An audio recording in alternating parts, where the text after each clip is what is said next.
A pleasure to meet all at last, and welcome back once again to video games that are totally awesome.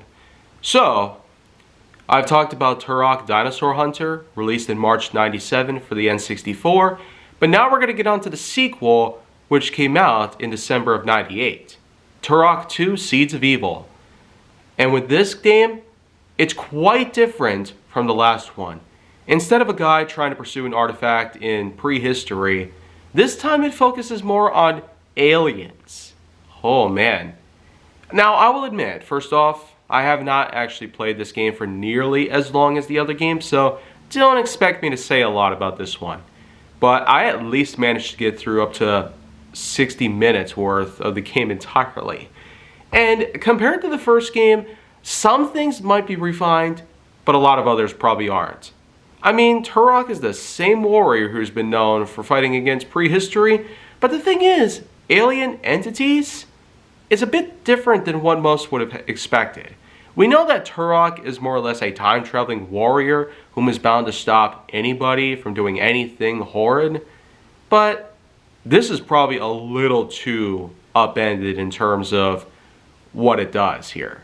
So, it's more of a shocking revelation to me than just some crazy, nil-bodied thought process that the developers themselves at Iguana Entertainment and the publishers of Acclaim Entertainment had put together. So, since both companies were able to develop and publish both of these games, one has to wonder exactly what could they have possibly been thinking with this one. So, is it good? Well, first off, you have the first-person shooter element put together. You have the enemies and puzzle solving in place. You have all the bullets you can scatter around and arrows that you can fire as well. So how exactly is that supposed to add up really when you got aliens in context? So it's just really different. That's probably what I'd have to say about this piece. And to tell you the truth, they probably didn't have to come up with something here as a means to follow up with the mass success of the first game, the high reception on this one, in contrast to what we have with this. Well, when you think about it, it still has gotten a decent amount of reception from various sources, including Edge, EP Daily, IGN, Nintendo Power, etc.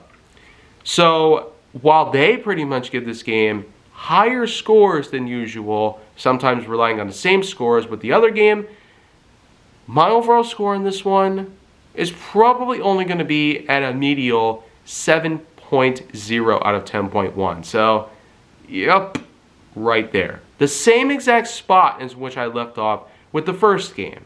So, that's just basically what it is. It's such a massive surprise that it came to me that I feel like I'm going crazy.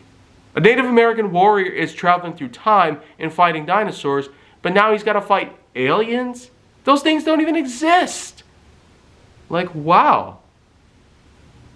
This is just out of the ordinary at this point. So, like I've said, not a whole lot for me to discuss here because there hasn't been much of the game that I've played so far. But even when I do manage to finish it, like with the first game, I'll probably have a lot to say about it. So, with both games that I have yet to finish, one might wonder, why did I even bother making videos of them if I hadn't even finished? Well, to tell you the truth, I've got a bit of a tight schedule. Besides, I've already called out that I was going to talk about these games, so it is what it is. But don't worry, because apart from talking about both of these classic Turok games, there was also a semi-modern reboot in 2008. That, of course, will be next on the list. And since I have played through that game multiple times, I'll have more than enough to discuss about this one. And I've even checked out some walkthroughs just to refresh my memory, so that way I'll have no excuse to point out as much as I can. So anyways, if you want to see more go down on my channel, then make sure you like, subscribe, comment, follow me wherever you can find me, and stay on the Hollywood side.